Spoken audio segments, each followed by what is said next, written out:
Today we are going to be sitting down with Rick LaPierre. He is one of the top remediators for highly sensitive individuals. So these are people who are super sensitive to mold, mycotoxins, maybe have underlying conditions, Lyme, co-infections, autoimmune conditions, nervous system dysregulation. I'm so excited that he decided to join us today. He's been in the highly sensitive space for over 20 years. He's also an educator, so he is teaching others on the best practices for remediation. So I hope you find this valuable. Why don't you just tell me a little bit about you? How long have you been working in the industry, and how did you get to this point where you are today? I've been in the industry probably since 2001, 2002. This was a family business for me.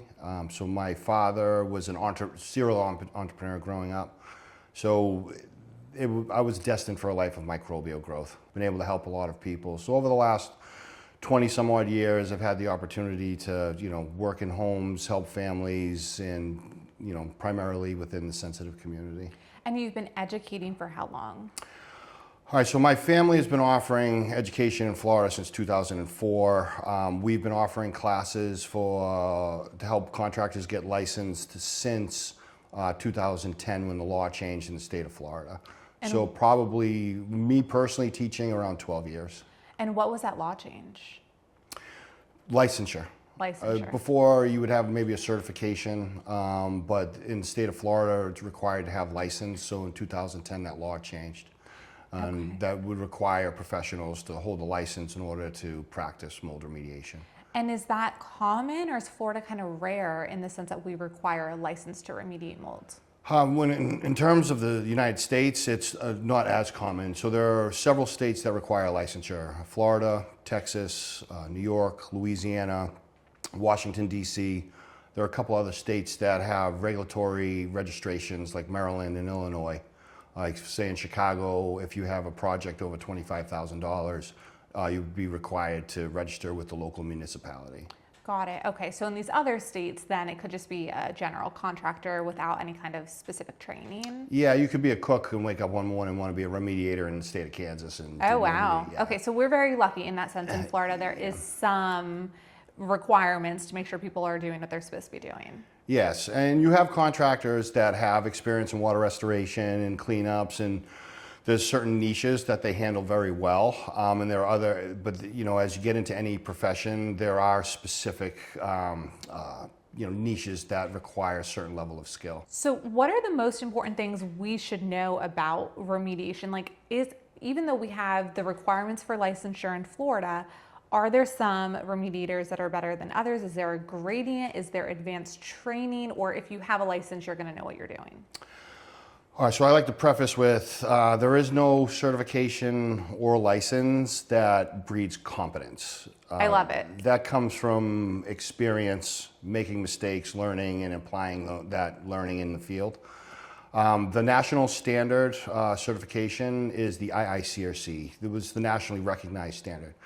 So when mold-related problems started to become more of a public issue, in the state of New York in 1993, they came out with the New York guidelines.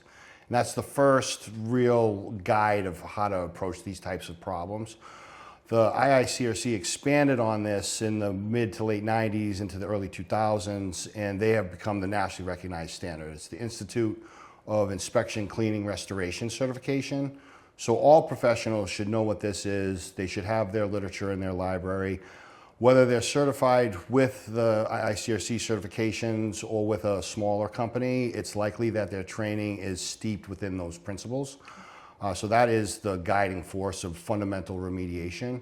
There are other groups out there like the ACAC, the American Council of Accredited Certification.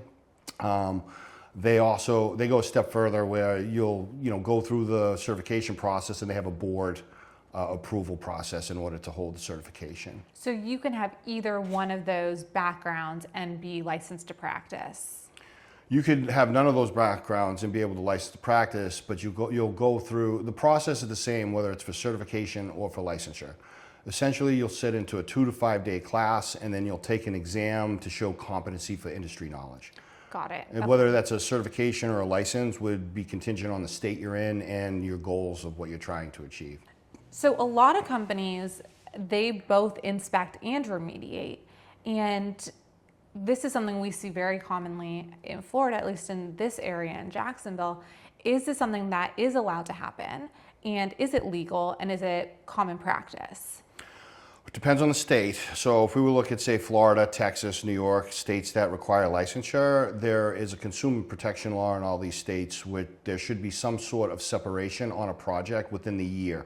So if I hold both licenses, which that's not illegal, and I provide both services, I wouldn't be able to inspect and remediate that same project over that 12-month cycle.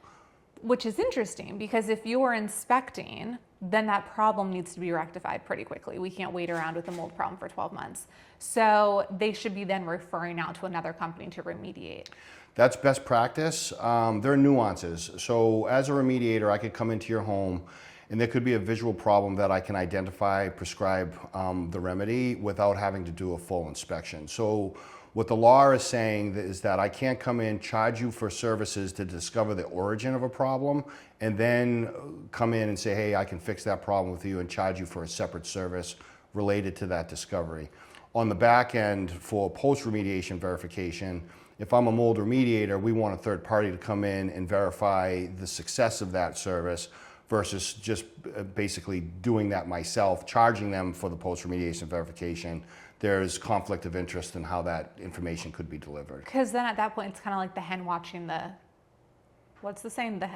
No, it's the fox watching the hen house, right? Because Sure. then they're the ones that are like, no, I did the job and I know it was done right. But if it wasn't done right, who's going to say anything? Because they're the ones that did the job and they're the ones that inspected. Yes, and then, it's not required to have a post-remediation verification from a third party. It's just best practice. I would recommend it. I would recommend having separation from the two companies. There are multiple benefits for this. One, for liability purposes, for both professionals, there's separation. But for the homeowner, invites another professional, another set of eyes where you can build a team to collaborate on solving the problems. Mm-hmm. So sometimes having differences of opinion or different ideas is healthy. It allows the best solutions to come to the surface. So having that separation it's a good law, and it's there to protect the public. So even though this law is in place, we still see people kind of skirting around the law in many ways. They're inspecting and remediating within a short window of time, which they shouldn't be doing. And that's just, do we not have enough people checking in to make sure that doesn't happen? Like, is there not like a regulatory board that's like looking into this? Because I see it all the time. Yeah, well, it's kind of hard to regulate every professional and know that that's actually happening. But we do have the DBPR here in Florida, the Department of Business Regulation.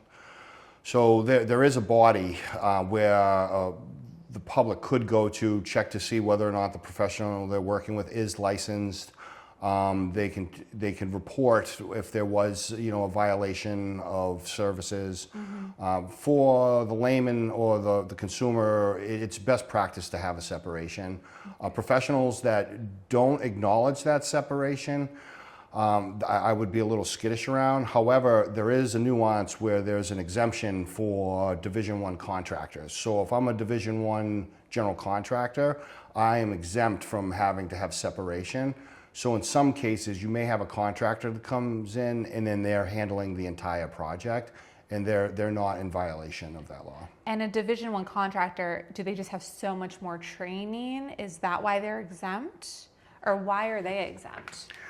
Well, as a contractor, you're likely subbing out a lot of these services, so you're probably not doing it yourself. I see. But you are overseeing the liability and the responsibility of the project. So it's likely that you're bringing in an inspector, you're bringing in a remediator, and then you're governing the project. Okay, so basically, in short, hire two separate people.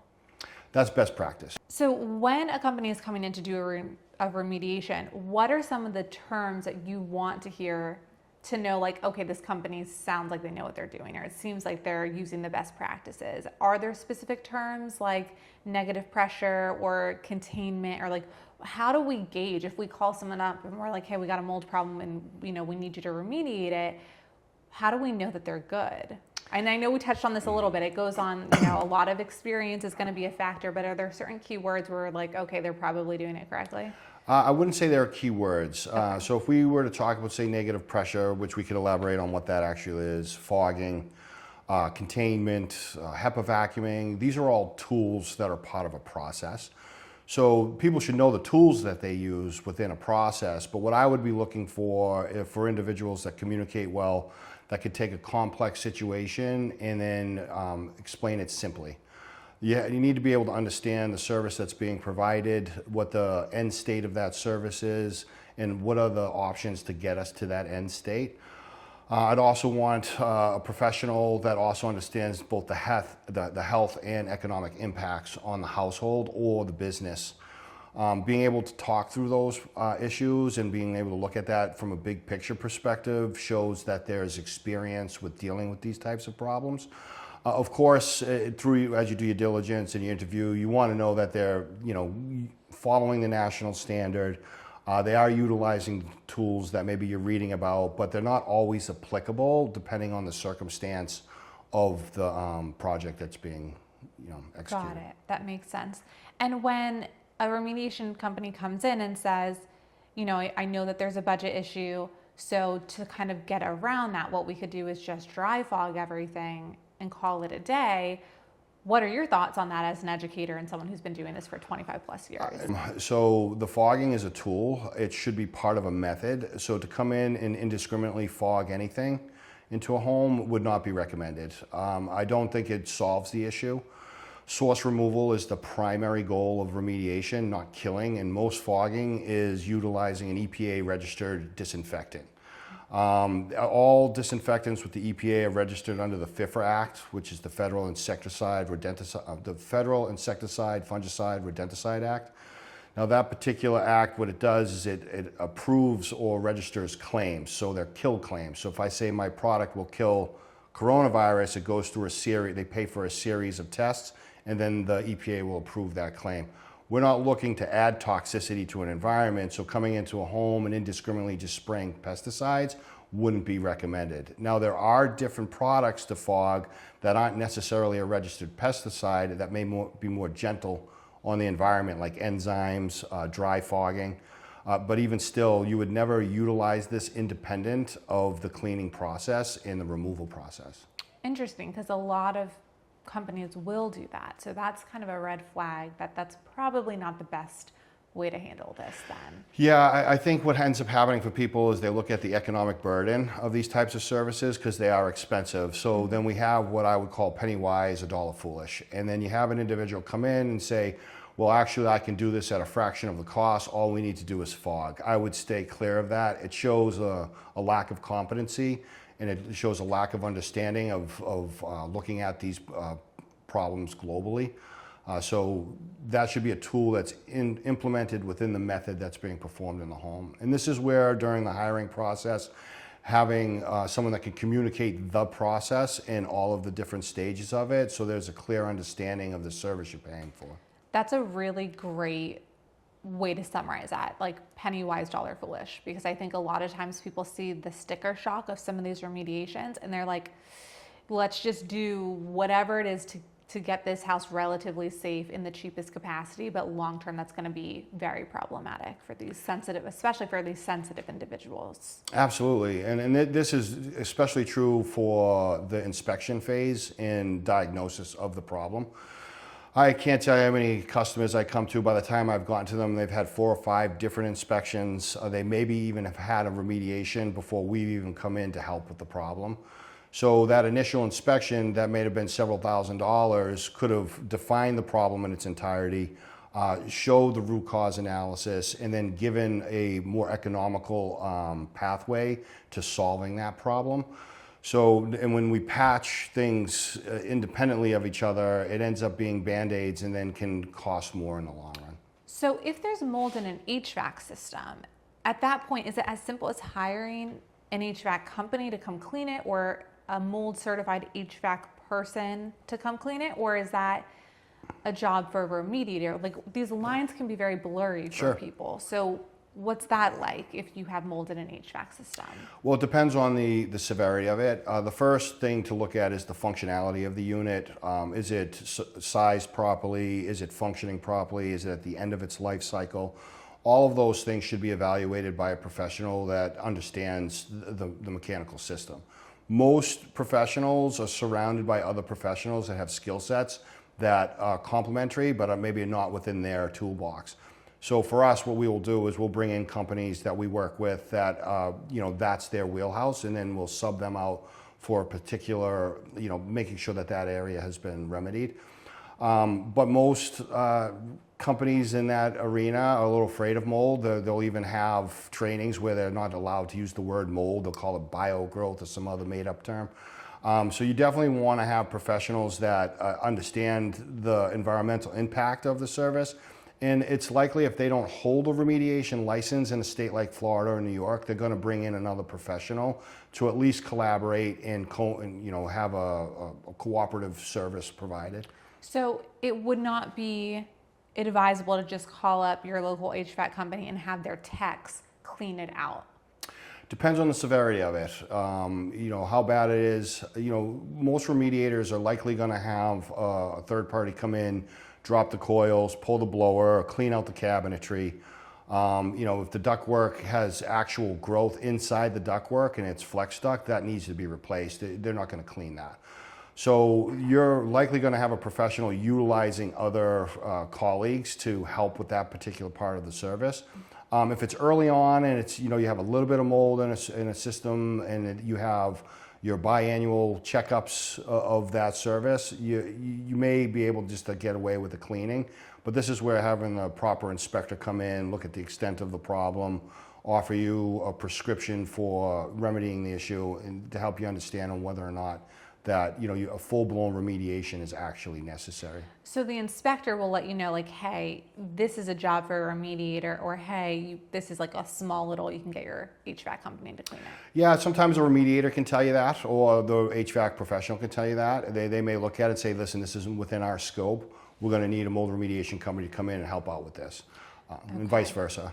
I feel like I'm so skeptical of professionals with mold because I feel like everyone is super confident and not competent. So, I have so many patients that say they have mold in their HVAC and that their HVAC company cleaned it out. And I'm always like, I don't know, it makes me nervous. Did they clean it out because they were capable of cleaning it out? Or did they clean it out because they got paid to do a job, but maybe weren't the best ones for that job? It's like, how can you differentiate?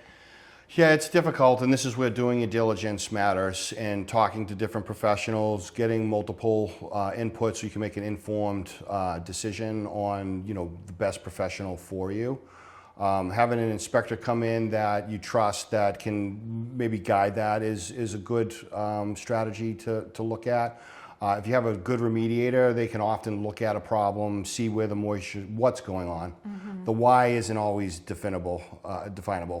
So like if you have an issue where the mechanical systems might not be functioning properly, we might know that that's a source of a problem, but we might not know why that's malfunctioning. So it's important to be able to be surrounded by the right professionals that can look at the performance of the unit, understand what's the lifespan of the unit, is this something that's repairable? Is replacement, the recommended strategy where new fixes everything. So if you have a new unit, you don't need to incur the cost of remediation on the unit. So there are different things to look at, and then it is really contingent on the situation at hand. It really comes down to doing due diligence and having a lot of opinions, and then narrowing down those opinions to see what makes the most sense for you guys. Yeah, I think the advice I would give is to slow things down. When we have these types of issues, especially if we haven't been feeling well, there is a tendency to live in the problem and not outside the problem to make objective decisions in moving forward. By slowing things down, we can look at the economics of the situation, worst case scenario. We can start to strategize backwards of what's actually practical. Through that process, we'll meet different professionals, and then we'll start to develop rapport and connect with the individuals that we can see are looking at our home as a system and have an approach that is going to help us to get to our end state. That's a great piece of advice, because when you're living in it, everyone wants to just get it done as fast as possible so they can feel better. But fast can be sloppy, and fast might mean not having the time to meet with the right providers or the right specialists or the right contractors, and then it's done in theory, but maybe not done in the best way. Yeah, and you may need multiple contractors. So if you have a problem and you need a mold remediation company, you need an HVAC company, we're going to be taking portions of the home apart, so the home's going to be put back together.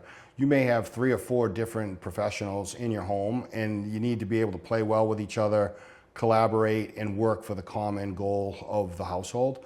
So that process shouldn't happen overnight. There should be a vetting process. There should be conversations that put you in a position that reduce the level of anxiety and fear around the situation. And when you have a competent professional, they naturally take that out of the situation. They look at the problem objectively, clearly define what that problem is, and give you options to the desired outcome. So if there's water damage in the drywall or the carpet and those areas are wet, and now we also have a mold problem, how do we appropriately remediate this? Is it possible just to clean the carpet and dry it out? Do you need to actually take the carpet out? Like, what is the best practices for that? I think there may be some different philosophical approaches to this. The IICRC has standards of what's cleanable, what's not, and divides those conditions within items of such as porous, semi-porous, non-porous. For me personally, if it's my house, if my carpet's wet, the drywall's wet, if it's a porous material that's been wet, it's being thrown out. Carpets act as filters and often have other contaminants lodged in them, regardless of how well they're cleaned. You add water to that. Mold is a concern, but bacteria, viruses, there are a whole slew of issues that we have to consider environmentally. So if I have drywall or carpet that's been wet, cushions, pillows, all of that is likely going to be discarded. You may have other professionals that will tell you that we can dry out the drywall. It's early enough to do that. Me personally, that's not the practice that I would follow. And then when it comes to cleaning, anything that is non-porous can effectively be cleaned. Semi-porous, now there are occasions where the cost to clean something may not be worth the value of the item. Yeah. So maybe discarded if it's non-porous. But semi-porous items can sometimes be cleaned, but porous items, if they have actual growth, cannot effectively be cleaned. So what if you have a pretty significant mold issue in your home and you have tons of porous items in your home, and those mold spores are being blown around because it's getting picked up through the HVAC system, and it's being blown onto your couch and your mattress and your books and your bookcase? You know, there are some websites or some guidelines out there that say you should throw everything porous away in that situation. What's your opinion on that? I think that's aggressive. So the primary goal of remediation is source removal. If we have a water issue, we have a source, we remove that source. Once that contaminant has gone through controlled removal from the home, the next thing we're worried about is settled spores. Is there residual where those microscopic seeds have dispersed throughout the home? Now, most items, porous, non-porous, semi-porous, where we're worried about, say, collected dust and the mold spores that are in the dust, or the secondary metabolites produced by mold within that material, usually that can effectively be cleaned, because we're worried about the surface of those items. Throwing something away that does not have actual growth on it, or has not been wet, or have some sort of humidity issue in the house, I think is a little aggressive and would have to be determined depending on the specific variables of that particular job. So how would you clean, let's say, a couch that has not been wet, just has residual spores, you know, from dust settlement? Would you like vacuum clean it and then spray some like Benefactor Deacon on it, or what would you do? There are levels of cleaning and decontamination. Sometimes it's hard to decipher, and everyone's like, oh, does it get HEPA vacuumed? Well, everything gets vacuumed. I think when you're getting into the furniture and you're getting into what has been deemed a small particulate cleaning or forensic washing of a home, now you're deploying other tools. No tool is independent of the process. So what we will do is HEPA vacuum will certainly be deployed. We're likely to utilize air compression and blow out furniture, get into the furniture itself. Specific lighting is used to make sure that some of these smaller particulates that can't be seen are identified. And then you may do a product application, but we don't necessarily want to soak a porous material with some water-based product. So this is all under the umbrella of remediation. So in theory, your company or someone's company who is good and knows what they're doing would offer this service if necessary. So it's not like the patient or the individual is doing this themselves. Yes, so not all professionals would offer this level of service. It depends. There are niches. There's disaster cleanup. There's say a small particulate cleaning, which is a term that's been become more prevalent over the last several years. And then as a homeowner that may have some sensitivities or immunosuppressed issues, there's also the considerations of exposure during those processes. The greatest risk of exposure is actually during the removal and cleaning process. Things are being stored up, particulates are coming into the air. A professional is going to come in with tools to help minimize, suppress the particulates in the air. They're going to contain areas of removal. They'll use tools like negative air to help keep to control the pressure in, say, a isolated area. So there are different tools, for lack of a better word, that are deployed in order to protect the property and the professionals that are doing the work. So if you are a highly sensitive person, maybe you have co-infections, you might have Lyme, other autoimmune conditions, and this is impacting you in a much greater capacity than it would be impacting someone else potentially, or maybe you have genetic mutation. Is there a way to find a remediator who has a history of working with highly sensitive individuals? Are there extra certifications, or is it you just gotta ask them? I wouldn't say, well, the IICRC's newest edition of their book has actually started to acknowledge the sensitive community, and there are things in there that are different than any other edition that they've had in the past. So it's becoming more prevalent. There are groups like Change the Air Foundation. There are communities that you can go to and you can have access to information that may steer you towards the right professional. I don't think there is a specific training that is designed for that community. I think that's an experiential professional that has probably worked within that community for quite some time. Okay, well, you teach, so maybe this is going to be on the horizon for you, because I think that it's definitely very needed. And it seems like the highly sensitive community is growing, unfortunately, and so we need more people experienced with helping these people through remediation. Absolutely, yeah. We have, the building practices have changed quite a bit over the last 30 to 50 years. So there are trade-offs with being more energy efficient. So with more mold-sensitive materials and buildings not being able to dry out like they used to, we tend to have new issues that are affecting the public. The training's to be continued. To be continued. Yeah, it'll be coming soon. We'll circle back to it. So if someone wanted to hire you, do you travel for work? Do you take on new clients? Yeah, so we travel all over the country. We've actually designed for that. My company has been doing that for the better part of 2 decades.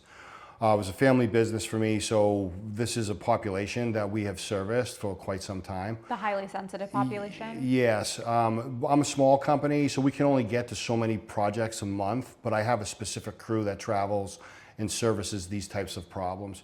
The level of care and detail that goes into these types of projects is different than a traditional service, and sometimes it has to be weighed out whether or not this is the right economic decision for a household. So when talking to different professionals, sometimes the local IICRC certified professional might be enough and effective to handle that leak under the sink that you just discovered. These types of services are a different kind of service, so it just really depends on what's going on in the home and what's necessary. So there's definitely a gradient to who we need to be calling in for what patients or what individuals and for what the scale of the job is, essentially. Absolutely, and it's tough to understand where you are on that gradient because the tools we have for measuring these types of things, there are limitations to them. So essentially what we're doing is we're looking at the environment, the different factors within that environment that are conducive to support fungal ecology, And then we're looking at what is identifiable. Somebody that's sick inside of a house, it's very difficult, almost near impossible, to determine that the building is absolutely the cause of what's making them ill. There could be factors that affect the load on an individual with different types of problems, and that has to be determined through evaluation. But I've seen through the years where the prescription will be throw away your property or move out of your home without any environmental data from that home to support that type of prescription. So I think there's quite a bit of gray area to work through. But you need data to help support. Economics affects our health too. Absolutely. So we are concerned about the health effects, but we also need to understand the impact of the finances on the household. It's a holistic approach. It has to be, because, and I told this to my patients outside of mold, every once in a while I'll get a patient inquiry and they're unable to afford care. So they say, I'm going to do everything in my power to save up as much money so I can have that first consult with you. And I always tell them, that's not a good idea, because if you only were able to get to that first appointment, and then my recommendations are the following labs, which is going to be X amount more money, and you don't have the capacity to do that, now this is even more stressful, and we just wasted money, and there's no legitimate treatment plan moving forward because you're in limbo. So if the finances don't make sense for an individual who's sick, it doesn't make sense to move forward. You really have to understand what they're capable of financially, because if it's going to put them in debt and that's going to stress them out and dysregulate their nervous system, which is going to impact detox pathways and increase inflammation, which is going to make it harder for the mold to be eliminated, it's all connected. And if you don't look at that piece, the economical piece, the stress factors, the underlying conditions, then you're missing the whole point, really. Absolutely, and that's where a remediation approach of looking at the building holistically as a system. Our type of service isn't going to come and say remove a bathroom in another state. We're essentially going to come in and we're going to create an environment conducive for healing outcomes. So we're looking at the house as a system, the home's being treated, but normally that will have some indicators of why this type of service is necessary. There has to be more than just say blood work or urinalysis that gives us some input on whether or not this service is necessary inside the building. We eat different foods, we spend time in other buildings, schools, workplaces. So where those areas of exposure are, there needs to be some work put in to identify where that might be. And that's a great point. I have so many patients that I see their children for mold-related issues, and it turns out that their mold-related issues are from the daycare or from the school, and they're spending all this money on potentially doing things to their home, but then they pull the kid from their program and their symptoms go away and they get better and they're able to move on. So it's not always as simple as just remediating your home. It might be looking at other factors of where we're spending a lot of time. Absolutely. Yeah, and there are different, there is always a source. There has to be a pathway to the occupants. So identifying what the source is, what the pathway is, air infiltration, water intrusion, and then understanding what the proper prescription is to remedy that issue. So how long does a typical remediation take? And I know that's a really complicated question because of the scale of the job. Yeah. So let's say a small job versus a really big job, what should people expect? Do they need to be moving out of their homes, assuming it's a bigger job? I know that's hard to answer. It is difficult to answer. I think a typical remediation for an acute issue that's in an isolated area of the home, you're probably looking at 3 days to a week. For more complicated issues, you're looking at 7 to 10 days, potentially 2 weeks. There are nuances of having a third party come in, do post-remediation verification, waiting for those results to come in. It's really dependent on the type of source of the problem, what type of water intrusion, and then for more complicated issues where there may be performance issues with the home, identifying what those issues are initially are extremely important. Otherwise, you invest in a service, but the root cause is still present, and then the remediation wasn't done properly. Well, actually, the root cause of the issue was never remedied. That's probably the most common mistake I see, is that defining the problem in its entirety and the root cause of that problem, and then that is probably the most overlooked piece. Sometimes it seems obvious. If you have a dishwasher leak, well, clearly we can attack that fairly easily. But when we get into performance issues, elevated humidity issues, we get into the mechanical systems, new builds with the design of the home, you know, the thermal resistance in a house, all of these different environmental factors can create an environment that's conducive to support mold growth. And this is where having the proper diagnosis is key. Once you have that, well, then you can formulate a plan and then go through the options to execute that plan properly. Got it. So for someone who, you know, is totally new to this, an example of that might be there's mold in their shower because there's no vent, or what is that called?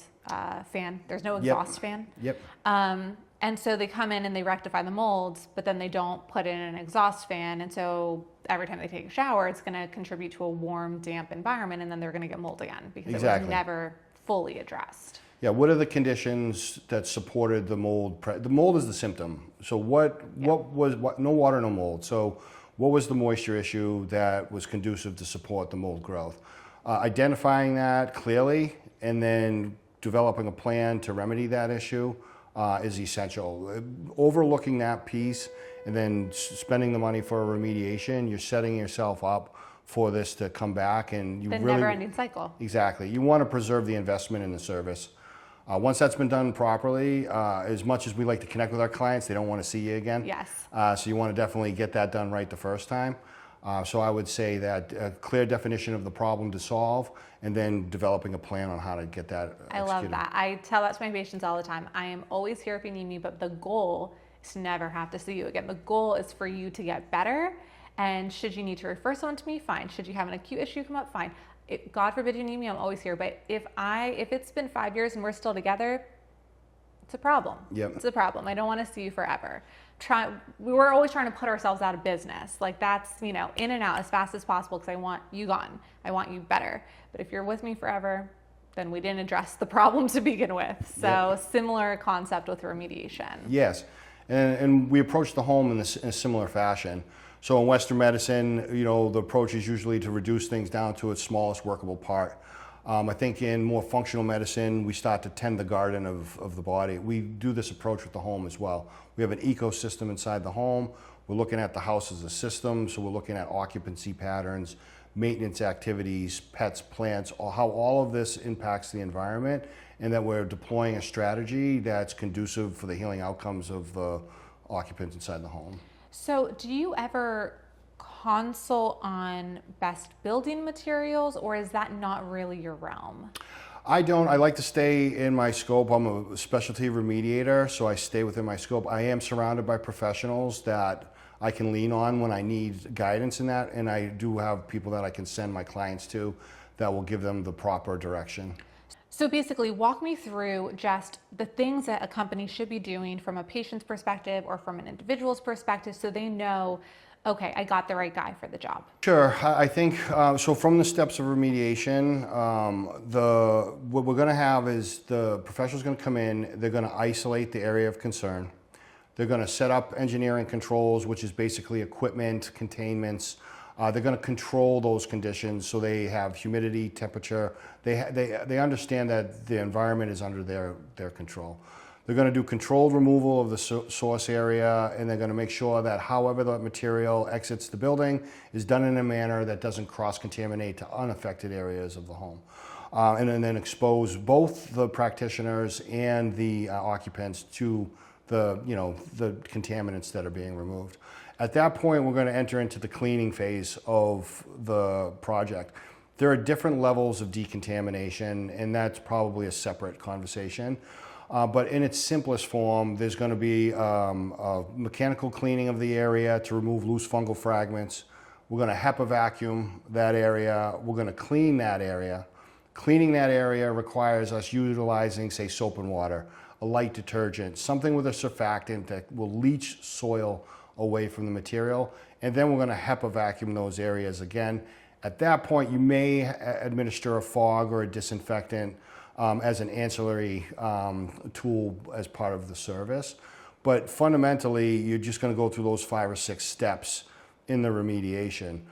If I'm hiring somebody, what I'm looking for is somebody that's going to listen, they're going to learn, they're going to understand the life cycle of the building, the background of the occupants and the different health effects that maybe that they've been exposed to. They're going to be able to educate on the process, give a clear pathway of a defined problem and the options to solve that problem, and then they're going to lead. You want somebody that's going to come in, take control of the problem, reduce the level of anxiety and fear around those issues, and then be able to give you the desired outcome that you're looking for.